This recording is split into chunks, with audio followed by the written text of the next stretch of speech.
Hi everyone.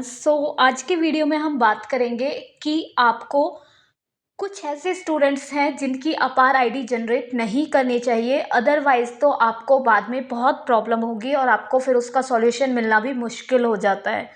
तो सबसे पहले आप जब भी अपार आईडी जनरेट करते हैं, हमें पता है कि टाइमलाइन बहुत ही क्लोज आ रही है, बहुत कम टाइम दिया जाता है, बार बार डेडलाइन आ रही है कि जनरेट करो जल्दी से। उस चक्कर में क्या करते हैं, हम सभी स्टूडेंट्स की धड़ाधड़ हम जनरेट पर क्लिक करके जनरेट करते चले जाते हैं। बाद में देखते हैं कि कितना इशू आ रहा है। जब आईडी डाउनलोड होती है, जब जनरेट हो चुकी होती है, तब हमें प्रॉब्लम्स पता चलती हैं। तो कुछ स्टूडेंट्स की आईडी हमें जनरेट नहीं करनी है, वो कौन से स्टूडेंट हैं उनको हम देखते हैं। ठीक है, तो सबसे पहले किस स्टूडेंट की आईडी जनरेट नहीं करनी है, उसके लिए आपको सिंपली उस स्टूडेंट की जनरल प्रोफाइल पे क्लिक करना है, उस स्टूडेंट की जीपी पर जाना है। ठीक है, सिंपल आप लिस्ट ऑफ स्टूडेंट्स में जाएंगे और लिस्ट ऑफ स्टूडेंट्स में जाके किसी भी क्लास के जिस क्लास की आपको आईडी जनरेट करनी है उस क्लास के सामने क्लिक करेंगे, फिर उस स्टूडेंट के नेम के सामने क्लिक करेंगे, उसकी जीपी के सामने। ठीक है, उसकी जीपी पर क्लिक करेंगे, ये वाला इंटरफेस आपका ओपन हो जाएगा। इसमें आपको क्या देखना है, अब इसमें आपको एक छोटी सी चीज़ क्या चेक करनी है कि ये जो आपका स्टूडेंट नेम है, यहाँ पे जो आपका स्टूडेंट नेम लिखा होगा वो आपका सेम होना चाहिए नेम एज पर आधार से। ये जो नेम एज पर आधार कार्ड है ये, और आपका यहाँ पे स्टूडेंट का जो नेम आ रहा होगा वो दोनों सेम होने चाहिए। ठीक है, अगर वो दोनों सेम नहीं है तो आपको आईडी जनरेट नहीं करनी है। ठीक है, अब इसका क्या रेसिप्लिकेशंस हो सकते हैं, क्या इसकी प्रॉब्लम्स हो सकती हैं। आप बोलोगे कि दोनों सेम नहीं होंगे तो आईडी जनरेट ही नहीं होगी, ऐसा नहीं है, दोनों सेम नहीं होंगे तो आईडी जनरेट हो जाएगी। मैं आपको एक एग्जांपल देती हूँ, जैसे कि मान लो स्टूडेंट का नेम है सीमा। ठीक है, स्टूडेंट का नेम सीमा है और नेम एज पर आधार में उसका आपने यहाँ पे क्या लिखा है, सीमा रानी। और सीमा रानी से ये वैलिडेट हो गया, आपका आधार वेरीफाई हो गया। अब आप इसकी अपार आईडी जनरेट करोगे तो इजीली जनरेट हो जाएगी, कोई इश्यू नहीं आएगा।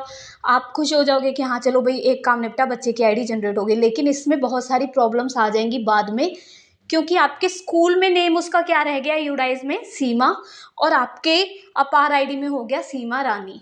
ठीक है, क्योंकि अपार आईडी आपके यूडाइज वाला नेम नहीं ले रही है, अपार आईडी आपके आधार वाला नेम ले रही है। ठीक है, तो उसके आधार में आएगा, अपार आईडी में आएगा सीमा रानी। अब आपके पास प्रॉब्लम आएगी कि या तो स्कूल रिकॉर्ड वाला नेम चेंज करके इस वाले नेम को सीमा रानी करो, या तो इस वाले से जो सीमा रानी है ये वाला नेम इसमें से हटा के इसे सीमा करो और अपार में भी सीमा करो। ठीक है, या तो तीनों जगह सीमा सीमा सीमा करो या तो सीमा रानी करो, तीनों जगह। ये प्रॉब्लम आएगी आपके साथ। अब देखिए, इस प्रॉब्लम का सॉल्यूशन करना क्यों थोड़ा मुश्किल हो जाएगा, क्योंकि अगर आप सोच रहे हो हम अपना स्कूल रिकॉर्ड या यूडाइज रिकॉर्ड चेंज कर देते हैं तो अपार जनरेट करने के बाद यूडाइज रिकॉर्ड चेंज होना बंद हो जाएगा, क्योंकि SO3 फॉर्म का ऑप्शन चला जाता है। ठीक है, अब आपके पास क्या ऑप्शन बचा कि चलो आधार ये अपार चेंज कर देते हैं। तो अपार में चेंज करने के लिए आपको क्या चेंज करना होगा, आधार कार्ड चेंज करना होगा। ठीक है, तो आधार कार्ड चेंज करना किसके हाथ में है, पेरेंट्स के हाथ में है। तो उसके लिए आपको पेरेंट्स को कन्विंस कराना होगा कि आप ये चेंज कर लीजिए। पेरेंट्स बोलेंगे कि भाई आपने पहले आईडी क्यों जनरेट किया, आप हमें पहले बताते। ठीक है, तो ये सारी प्रॉब्लम्स आएंगी अगर आप इस तरह के केसेस में आईडी जनरेट कर दोगे तो इसके लिए आपको ऐसे स्टूडेंट्स की पहले ही लिस्ट बना लेनी है या रिकॉर्ड रख लेना है अपने पास, जिनका आपके स्कूल में नेम अलग है और आधार में नेम अलग है।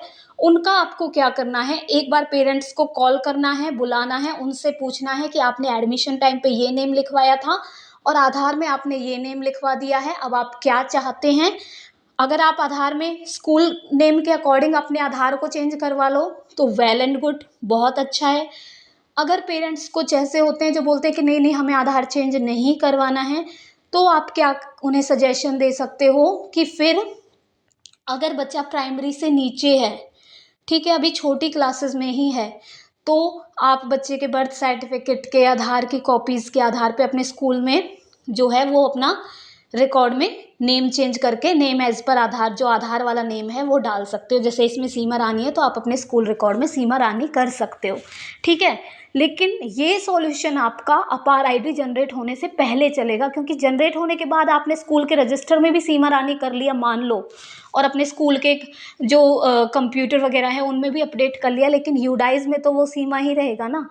तो ये इशू आ जाएगा, क्योंकि यूडाइज वाले पता नहीं कब दोबारा SO3 का ऑप्शन देंगे, कब वो नेक्स्ट ईयर वाले में शायद नेम चेंज करने का ऑप्शन देंगे, क्योंकि अभी तो यही हो रहा है ना कि अपार आईडी जनरेट होते ही SO3 फॉर्म का ऑप्शन बंद हो रहा है। तो अपार के जो वैलिडेशन वाले फील्ड वैलिडेशन वाले जो रूल्स हैं उनमें क्लियर लिखा हुआ है कि जो नेम वाला फील्ड है और डेट ऑफ बर्थ वाला फील्ड है और नेम एज पर आधार और आधार नंबर, ये 4 जो फील्ड हैं ये आपके अपार आईडी जनरेट होने के बाद चेंज नहीं होंगे।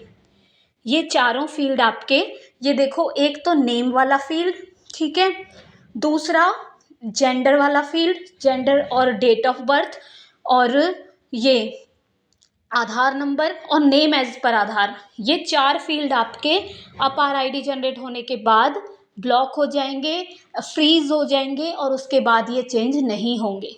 ठीक है, तो इसलिए आप ये छोटा सा चेक करना होगा आपको, और इसको अगर आप पहले ही कर लोगे तो आपकी बहुत बड़ी जो बाद में प्रॉब्लम आने वाली है, जिसके लिए आप काफ़ी टाइम तक टेंशन में रहोगे जब तक नेक्स्ट टाइम इसका चेंज करने का ऑप्शन नहीं मिल जाता। ठीक है, क्योंकि पेरेंट्स के पास आईडी चली जाती है और वो सीधा डाउनलोड करके देखते हैं कि नेम अलग आ रहा है या जो भी आ रहा है, तो फिर वो नेक्स्ट ईयर तक का वेट करने के मूड में नहीं रहते, उन्हें टेंशन हो जाती कि अभी सॉल्यूशन करो, और हमारे पास अभी इसका कोई सॉल्यूशन है नहीं प्रोमिनेंट। तो इस केस में आपको पहले ही एक छोटा सा ये चेक कर लोगे, और इन स्टूडेंट्स की आईडी तब तक जनरेट नहीं करनी है जब तक या तो पेरेंट्स अपना आधार में ही अपने स्कूल के रिकॉर्ड के अकॉर्डिंग अपना आधार चेंज ना करवा दे बच्चे का, और या तो फिर आपको आधार और बर्थ सर्टिफिकेट का प्रूफ दे के आपके स्कूल रिकॉर्ड में अपना नेम चेंज ना करा दे। जब तक दोनों सेम ना हो जाएं तब तक आईडी जनरेट मत कीजिए। तो यही मेरे को बताना था, क्योंकि बहुत सारी क्वेरीज में ये इशू आ रहा था कि मैम स्कूल में नेम अलग है और आधार में नेम अलग है और आईडी जनरेट हो गई है, तो अब क्या करें। ठीक है, तो अब क्या करने का ऑप्शन तो यही है हमारे पास कि यूडाइज में तो अभी चेंज हो नहीं रहा है, यूडाइज वाला रिकॉर्ड वाला नेम तो आप चेंज कर नहीं सकते। आधार में फ़िलहाल के लिए कुछ जगह आधार अभी भी चेंज नहीं हो रहे हैं और कुछ जगह चेंज हो रहे हैं। ठीक है, तो कुछ CSC वाले अभी बोल रहे हैं कि अभी चेंज वाली प्रोसेस गवर्नमेंट ने रोकी हुई है, तो वो कुछ टाइम बाद हो जाएगी। तो आधार नेम फिर भी चेंज करने का ऑप्शन रहेगा, लेकिन वो कुछ बंद है तो कुछ टाइम के लिए ही बंद होगा। लेकिन यूडाइज वाला ऑप्शन अभी फ़िलहाल के लिए बंद है, और मुझे नहीं लग रहा कि जब तक नेक्स्ट ईयर का यूडाइज नहीं आएगा तब तक के लिए तो ये नेम चेंज नेम करेक्शन वाला मॉड्यूल अब फ़िलहाल तो मुझे नहीं लग रहा कि ये अब ओपन होगा। आईडी जनरेट करने के बाद नेम चेंज वाला ऑप्शन अभी फ़िलहाल नहीं आने वाला है। तो वैसे भी अभी मार्च आने वाली है, तो उसके बाद नेक्स्ट सेशन स्टार्ट होगा, फिर नेक्स्ट ईयर की एंट्रीज होंगी, उस टाइम पे न्यू मॉड्यूल्स हमें इंट्रो किए जाते हैं, दिए जाते हैं, तो उस टाइम पे आएगा तो हम कर लेंगे। बट फ़िलहाल के लिए इस प्रॉब्लम को अवॉइड करने के लिए यही बेस्ट सॉल्यूशन है कि आप ये चीज़ें चेक करके फिर आईडी जनरेट करें। सो आई होप आपको ये वीडियो हेल्पफुल लगा होगा, and if you like this video, then please like, share and subscribe my channel and press the bell icon so that you can get the notification of latest videos. And if you are facing any issue, any problem in APAR ID, UDIS, MIS or any other technical issue, then please let me know through comment. I will surely help you out because I love reading your comments and helping you. Thanks for watching till end. Thank you.